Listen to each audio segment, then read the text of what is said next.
Oh, Mr. White, boy, he's rich tonight. I get to Atlanta, and I check into the Ritz Carlton hotel, and the next morning I go to take a shower, and there's no hot water. And I call the front desk, and I tell the girl at the front desk, I said, there's no hot water. And the girl at the front desk said, sometimes there's no hot water.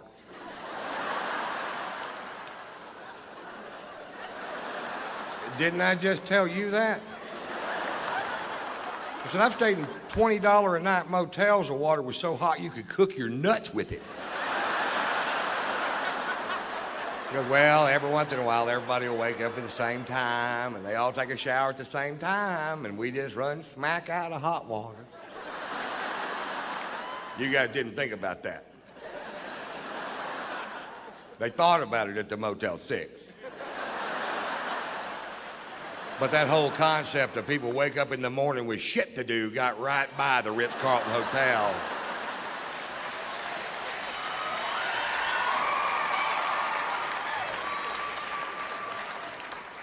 So I take a nice cold shower. And then I got to go meet with these lawyers. Now, I hate lawyers. I just can't stand them, and I hate them worse than you do, no matter how much. Have you ever seen a video of that guy shooting his lawyer, and his lawyer's trying to hide behind that little tree, and he just keeps shooting? That's the funniest fucking thing I've ever seen in my goddamn life. I've got that on my video iPod, and if I just need a chuckle sometime during the day, I just hit the play button. Play, pow, pow, pow, pow, ha, ha, ha, ha, ha, ha. Play, pow, pow, pow, ha, ha, ha, ha, ha. Play, pow. I do that till I come.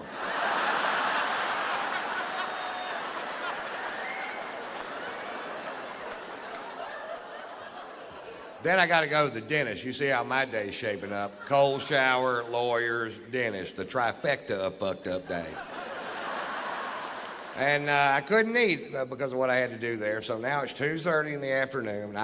Before I finish this story, will admit that I'm in a foul mood. My mouth is starting to hurt, and I haven't eaten all day. And I'm going to go eat lunch at this place called the Clubhouse. It's at Atlantic Square Mall in Buckhead. And I used to eat there all the time. I live in both cities. And I pull up. Now, all this out here used to be just regular parking, but now the whole thing is valet parking. So you can't just park your car and go get some food. You have to wait for this little prick in a little red truck to wake up. But he isn't going to wake up because he's got on headphones and mirrored sunglasses, and he's looking the other direction, watching these two girls walk down Peachtree Boulevard. And I can tell by the whole scenario that they're not going to be out of his line of sight for 20 minutes.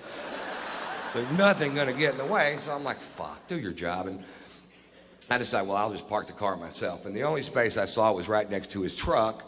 And I'm going to park the car myself. And then once he sees I'm going to park the car myself, he jumps out of his truck and he gets militant. And he jumps in front of my Range Rover and he puts his hands on the hood and he goes, nobody parks their own car in this parking lot. I park the cars in this parking lot. Well, I rolled down my window and very politely said, get out of my fucking way.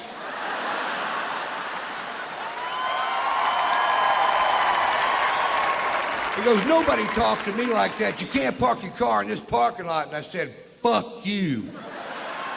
He goes, I'm calling the police. What's your first and last name? I said, it's fuck you. It's F-U-C-K, capital Y-O-U. Fuck you. That's my name. He gets on his radio and calls the Dalai Lama of all parking lot attendants, who comes squealing up in his little red truck. Apparently they give them to him. He hops out of the truck like he's gonna do something. He immediately recognizes me, and you see this big, oh shit, wash over his face. He literally shoves this kid out of the way and starts apologizing. He said, Mr. White, I am sorry. I said, listen, this kid's not doing his job. He's an insolent little piece of shit, and he needs to have his ass reamed.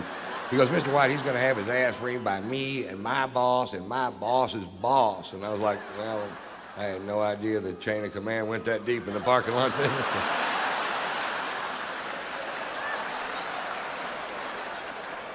He said, Mr. White, let us take your Range Rover. We'll wash it for you. We'll fill it up with gas. We'll park it, no charge. I said, don't park it here. I don't want this little prick to key it. He said, we'll park it on the other side. And I said, fine. So I go have a nice lunch and take more pain pills. Getting a little better mood. Just had my gums scraped, you know. So I walk outside and my Range Rover is shining like a new penny, and I hop in and I fire it up and it's full of gas, and I could have left.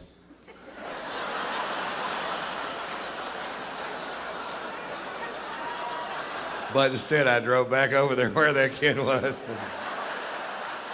I rolled down my window and he rolled down his window, and I went, how'd that work out for you? Pretty good?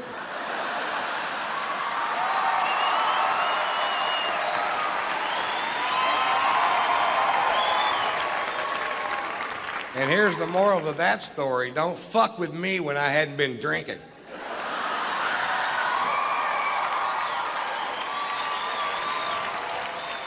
Pulitzer Prize-winning author Norman Mailer died last year at the age of 84 years old. For the last 60 years of this man's life, he drank to excess every day. He was married 6 times. He smoked pot. He stabbed his second wife. And I've never read one of his books, but I got to tell you, I'm a huge fan.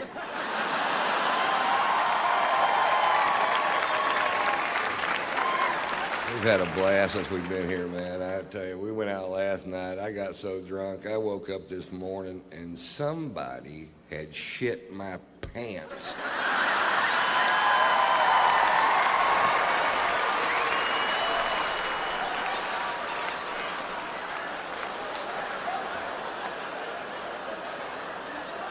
I don't know who it was,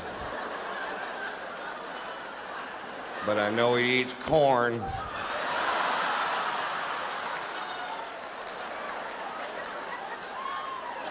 And cake. Corn cakes, I think is what it was. I just got back from Europe. I took my son Tater Tot to Europe. We were in Spain during the running of the bulls, but we didn't go to the event because we couldn't figure out why you would. The people that we know that live there were pitching this really hard, and they said that this event's been going on for over 500 years. And I'm like, what? Really? And they explained it to us. Apparently 540 years ago, a bunch of gay sailors in white suits with red scarves got all fucked up and turned loose the cattle and tried to, I'm paraphrasing.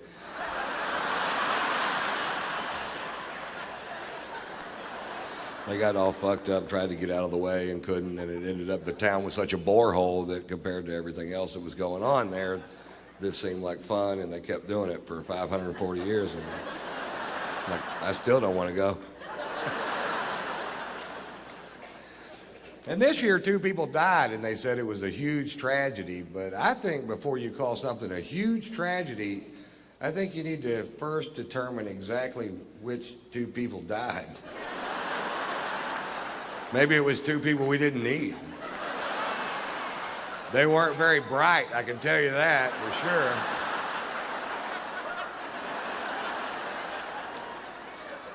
This year, a bunch of Spaniards stood up and said the event should be canceled forever because it's so dangerous. I'm like, it took you 540 fucking years. Hey, fuck that, man. Have 2 a week. We changed the name from the running of the bulls to the thinning of the herd.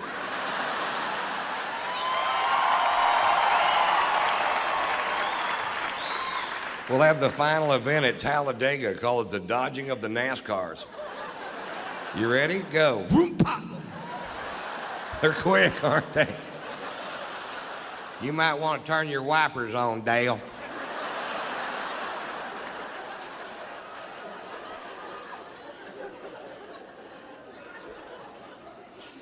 We were in London for 2 days, and I was afraid I hadn't allotted enough time to see London because it's one of my favorite cities with so much tradition and history. And we were going to get a cabbie to take us around and show us the sights, and I thought I probably should have allotted more time. But if you get a cab driver in London that's a Scottish nationalist, which is somebody that believes that Scotland and England should have no ties whatsoever, they go home every night, watch Braveheart and beat off. Mel Gibson's hitting another guy.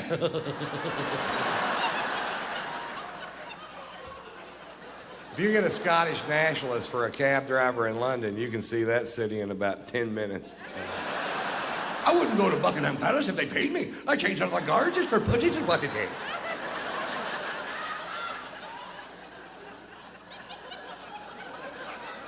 What? Are we gonna see Big Ben? I told you to look to the left, you look to the right, I'm getting paid by the mile on the minute.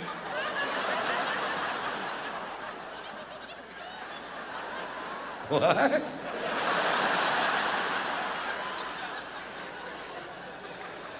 Whatever, dude. What's this building? It's your fucking hotel, get out. Well, what are we gonna do with the other day and 3/4? Because the food's awful. It is awful, too. They took us to a place called the Fox and the Hound, and I'm pretty sure that's what we were eating. I don't know which one they were serving that night, but I can tell you this, it needed ketchup. And they didn't have any ketchup.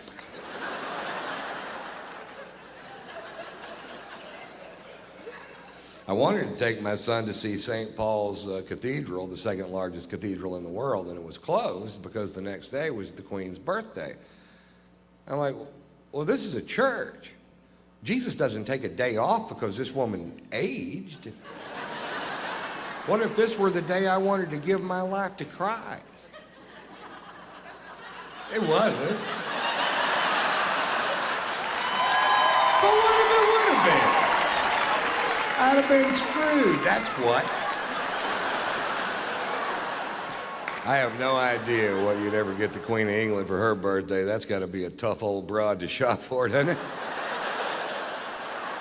I bought my wife a breast implant for her birthday, and I've never been a big fan of plastic surgery, but I got to admit, I've had a lot of fun playing with these things. I haven't given them to her yet.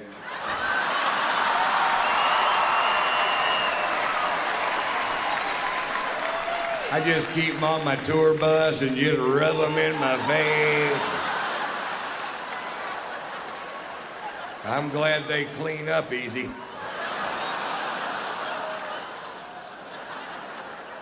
What? I'm just glad they're not made out of corduroy. That's all I'm saying.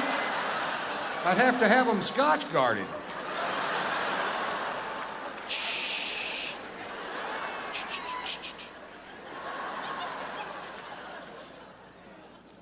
I find it a little ironic that the product that I use to keep from ruining my sofa should I spill my drink on it is actually called Scotch Guard.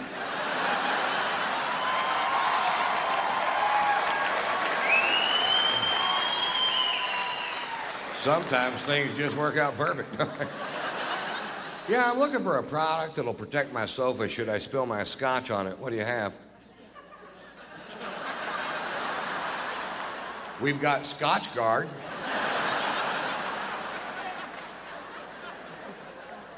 Yeah, let's go with that. Do you have Vodka Guard? How about Sperm Guard? It's a busy couch.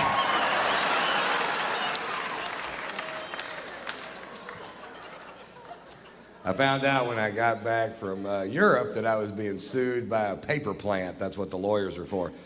I don't know if you've ever driven by a paper plant, but the byproduct of the manufacture of paper in this country is a stench so foul it will knock you to your ever-loving knees. Crown Paper in Houston, Texas is suing me because I said on stage in Houston, Texas that Crown Paper was making the town stink. Like I let some big cat out of the bag. Oh, we didn't know it stunk till you brought it up, Ron. Come to think of it, it smells like a hard-boiled egg fart in this town. Is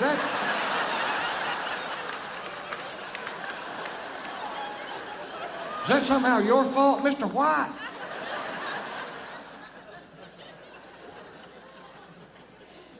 The reason I brought it up, I'm from Houston, and as a child, I lived literally in the shadow of this paper plant. And as a child, I thought the whole world smelled like that. I didn't know. And the first time my family went on vacation to another city, We have a beautiful son. His name is Marshall. I named him after an amplifier. Almost named him PV. Come here, blah punk, you little woofer. Get over here. My son's 5 years old. My son thinks 5 years old is a very cool age to be because that's the coolest age he's gotten to. His favorite thing about being 5 years old is he's old enough to wear a seatbelt. That's his biggest visible step towards manhood so far in his eyes, you know. He's strapped in the truck just like his daddy, and he thinks that's great. I think it's great, too, because I drive a four-wheel drive truck, and I learned this about four-wheel drive trucks. It doesn't really matter how big the motor is or how big the tires are. Your macho days are over when you strap a car seat in the front of that bad boy. You just can't show it off to your buddies, you know what I mean? You can't make yourself go, what, that? That's got the Vortec V8 running 285 horsepower. Yeah! That's a man-at-the-walk power winch. That'll pull 28 tons right out of the ditch. Yeah! That's a play school car seat with the Big Bird steering wheel attachment right there on it. That's Bert on the blinker, Ernie on the windshield wiper. That's Big Bird in the middle. You can honk that fat bastard if you want to. Hell, in 2 weeks, I'll have the Cookie Monster flip mirror. Back ordered it on me. I don't know how to drive the truck anymore. I bought this big two-story custom van to tour in. And it's kind of neat. It's got the James Bond couch in the back where you push a button, and the couch in the back automatically turns into a bed. And I'm like, well, that's cool. I finally got something over those Mercedes-Benz driving in-laws of mine. You know what I mean? When I first bought the van, I was real proud of it, and I took it straight over to my brother-in-law's house to show it off because he's such a prick. He takes one look at my new van and goes, I can't believe you didn't buy a Mercedes-Benz.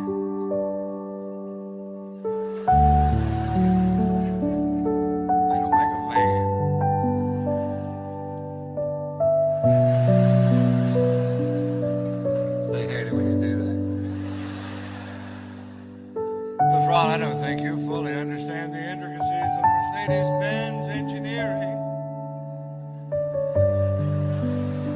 Why, I've got the 3-inch windshield wiper that keeps my headlight clean in a rainstorm. I got a place to fuck your sister.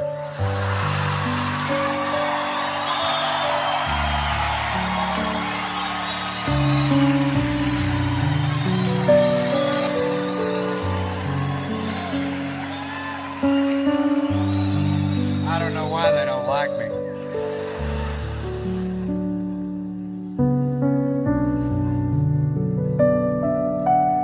Bet you wish you had one of these.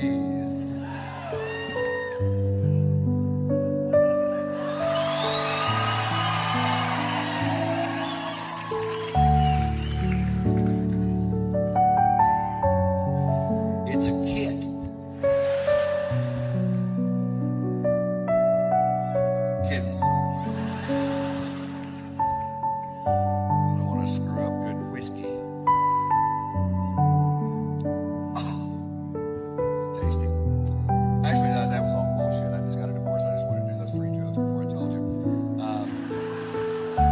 I'll tell you what went wrong, and because I feel like I can be honest with you folks, and you won't judge me, or maybe you will, I don't care. But I'll tell you, it's very, very difficult to marry out of your class. I come from a lower middle class family. My daddy worked his ass off his whole life for not very much, and that does not make you better than me. You know what I mean? My dad was a good man.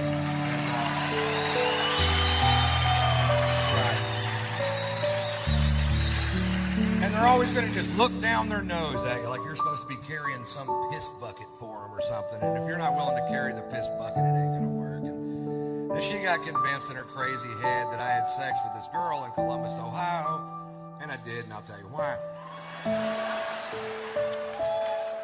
When you enter into a monogamous relationship with somebody, you usually do it at a point in the relationship when you're having a lot of sex. So you're willing to sign the papers. I'll only have sex with you ever, ever, ever.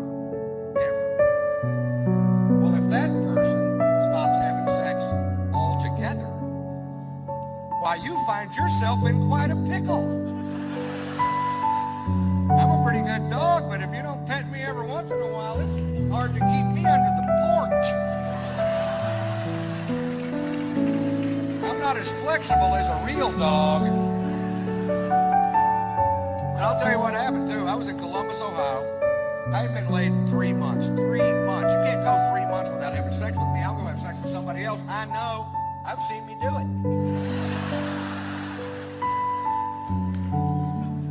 I did a show one night. I came off stage. There's a gorgeous woman, maybe 35, 40 years old, long black dress, slid up to her waist. Gorgeous. Give me a second. Gorgeous. And I walk off stage. She goes, I thought you were hilarious. I want to buy you a drink. I'm like, I can't do that. I'm married. She goes, I didn't ask you if you want to have sex, big boy. I asked you if you want to have a drink at my place. I'm like, all right. Well, you know that little guy that sits on your shoulder that reminds you of your prior commitments and your moral fortitude? I didn't hear a peep out of that guy. He hadn't been laid in 3 months either. He was speechless for like 20 minutes, and he was like, suck her titty. I'm like,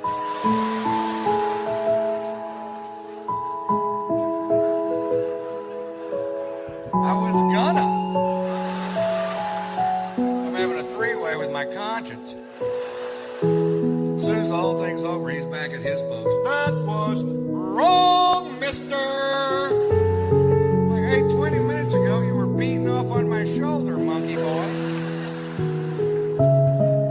I hate him. He smokes pot. He burned a hole in my other jacket.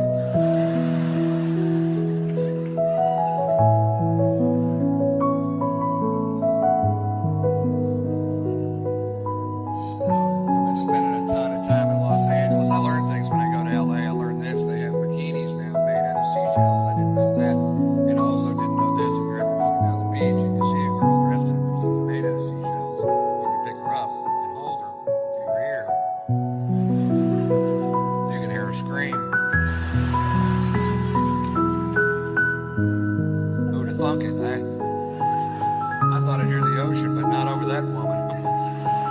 Hush, ma'am. She was a wiggler.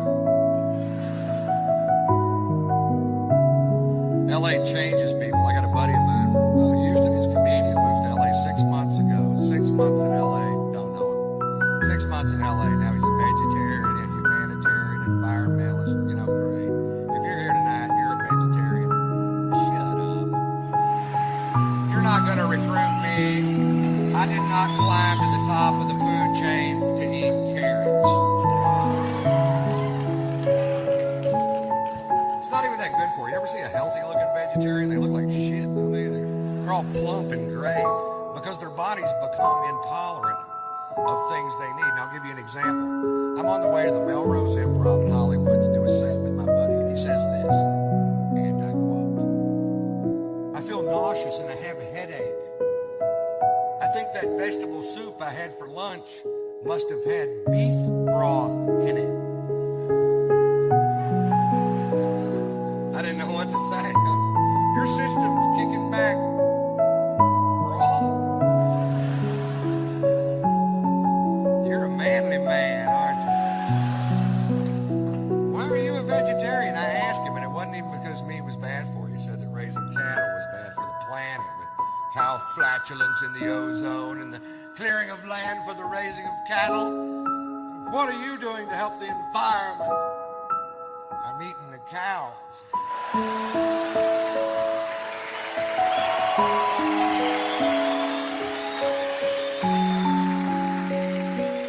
But I'm only one man.